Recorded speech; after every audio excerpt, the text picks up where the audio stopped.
সুপ্রিয় শিক্ষার্থী, সম্মানিত শিক্ষক মণ্ডলী ও অন্যান্য ভিউয়ার্সগণ, আসসালামু আলাইকুম।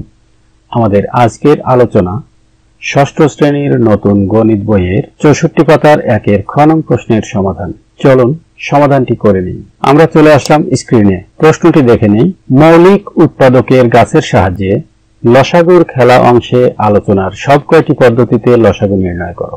আলোচনার যে সকল পদ্ধতি আছে তার মধ্যে মৌলিক উৎপাদকের গাছ, ইউক্লিডীয় পদ্ধতিতে লসাগু এবং গুণিতকের সাহায্যে লসাগু, এই যে চিহ্নিত করলাম খ নং প্রশ্ন। এখন সমাধান অংশে চলে যাচ্ছি। প্রথমেই আমরা মৌলিক উৎপাদকের গাছের সাহায্যে ক্ষয়ের সমাধান করতে যাচ্ছি। 66। এই 66 সংখ্যার আমরা মৌলিক উৎপাদকের গাছ তৈরি করব। 66 সংখ্যাটিকে ভেঙে লিখলে 2 এবং 33 পাওয়া যাবে, কিন্তু 33 মৌলিক সংখ্যা নয়, 2 মৌলিক সংখ্যা, এজন্য বৃত্তের মধ্যে গোল চিহ্ন দ্বারা আবদ্ধ করা হলো।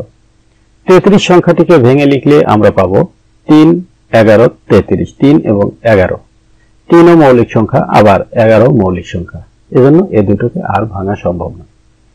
এখন আমরা 78 সংখ্যাটিকে একই নিয়মে ভেঙে লিখব। 2 এবং 39, 39 দুগুণা 78, 2 মৌলিক সংখ্যা, কিন্তু 39 মৌলিক সংখ্যা নয়। 39কে যদি আমরা ভাঙি তাহলে লিখতে পারি 3 এবং 13, 3 13 39, 3ও মৌলিক সংখ্যা, আবার 13 মৌলিক সংখ্যা। একইভাবে 100কে আমরা মৌলিক উৎপাদকে বিশ্লেষণ আগে করব। 2 এবং 50, 50 দুগুণা 100, 2 মৌলিক সংখ্যা, কিন্তু 50 যৌগিক সংখ্যা, এজন্য 50কে ভাঙা সম্ভব। 50কে ভেঙে লিখলে আমরা লিখতে পারবো 2 গুণ 25, 2 মৌলিক সংখ্যা, কিন্তু 25 যৌগিক সংখ্যা। 25কে যদি ভেঙে লিখি তাহলে লিখতে পারবো 5 গুণ 5, উভয় মৌলিক সংখ্যা। এই মৌলিক সংখ্যাগুলোর মধ্য থেকে আমরা বাছাই করব। প্রতিটা সংখ্যার মৌলিক উৎপাদক 2 আমরা নিলাম। এরপরে আরো অবশিষ্ট ছিল আরেকটা 2, যা 100 এর গুণনীয়কের মধ্যে, সেটাও নিলাম।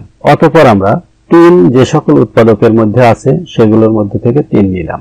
2 2 3, এটা নেওয়া হলো। এখন আমরা 3 এর পরে 3 এর বড় মৌলিক সংখ্যা আছে 5, তাহলে 5 নিব। 5 100 এর গুণনীয়কের মধ্যে 2 বার আছে, 2 বার 5 নিলাম। এরপরে 5 এর চেয়ে বড় গুণনীয়ক আমরা দেখতে পাচ্ছি 11, 11টা নিলাম।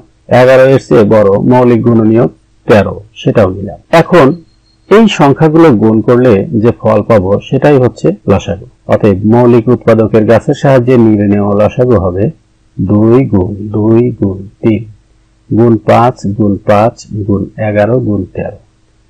সর্বমোট গুণফলটা আমরা পেলাম 42,900। অতএব আমরা বলতে পারি 66, 78 এবং 100 এর লসাগু হচ্ছে 42,900। চলুন এখন দ্বিতীয় পদ্ধতিটা আমরা দেখে নেই। আসলাম দ্বিতীয় পদ্ধতি দেখার জন্য। এই খ নং প্রশ্নটারই সমাধান দ্বিতীয় পদ্ধতিতে, অর্থাৎ ইউক্লিডীয় প্রক্রিয়ার মাধ্যমে লসাগু। 66, 78, 100 সংখ্যাগুলোকে লিখলাম। এই সংখ্যাগুলো আমরা 2 দ্বারা বিভাজ্য, এটা দেখাবো। 2 দ্বারা যদি ভাগ করি, 66কে 2 দ্বারা ভাগ করলে ভাগফল 33, 78কে 2 দ্বারা ভাগ করলে ভাগফল 39 এবং 100কে 2 দ্বারা ভাগ করলে ভাগফল 50। এই সংখ্যাগুলোকে আবার 2 দ্বারা যায় কিনা? ইউক্লিডীয় প্রক্রিয়ার নিয়ম হচ্ছে কমপক্ষে 2টি সংখ্যা বিভাজ্য হতে হবে এমন সংখ্যা কোনটা আছে। 2 দ্বারা তো শুধু 50 মিলবে, তাহলে 2 এর পরের সংখ্যা 3 দ্বারা, 3 11 33, 3 13 39, 3 দ্বারা মিলবে, তাহলে আমরা 3 দ্বারা ভাগ করব। 3 দ্বারা 33কে ভাগ করলে ভাগফল 11, 3 দ্বারা 39কে ভাগ করলে ভাগফল 13, 50 3 দ্বারা নিঃশেষে বিভাজ্য নয়, অতএব 50 50ই থাকলো। এখন 11 13 প্রত্যেকেই মৌলিক সংখ্যা, একমাত্র যৌগিক সংখ্যা 50, কিন্তু আমরা জানি একটা সংখ্যা বিভাজ্য হলে সেটা নিতে হয় না। তাহলে আমাদের লসাগু আসলো এই যে বাইরের যে সংখ্যাগুলো আমরা দেখতে পাচ্ছি সবুজ বক্সের মধ্যে, 2 3 11 13 50, এদের গুণফল। তাহলে 2 গুণ 3 গুণ 11 গুণ 13 গুণ 50 সমান গুণফলটা হচ্ছে 42,900। আমরা দুটা পদ্ধতি শিখলাম।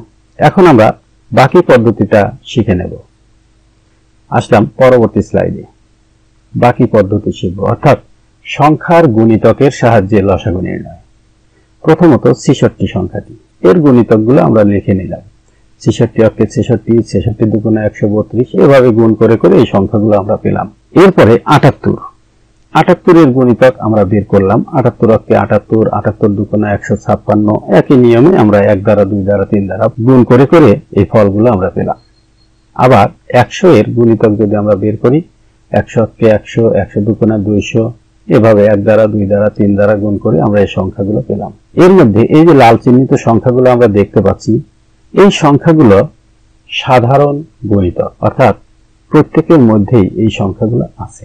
কিন্তু আমরা জানি 2 বা ততোধিক সংখ্যার গুণিতকের মধ্যে সর্বপ্রথম যে সাধারণ গুণিতকটা পাওয়া যায় সেটাই হচ্ছে ওই সংখ্যাগুলোর লসাগু। তাহলে আমরা বলতে পারি 66, 78 এবং 100 এর গুণিতকের তালিকা হতে সবচেয়ে ছোট গুণিতক পাই 42,900। অতএব 66, 78 এবং 100 এর লসাগু হচ্ছে 42,900। এই ছিল খ নং প্রশ্নের সমাধান। ভিডিওটি ভালো লাগলে পরবর্তী ভিডিও দেখার আমন্ত্রণ জানিয়ে আজ এখানেই শেষ করছি। আল্লাহ হাফেজ।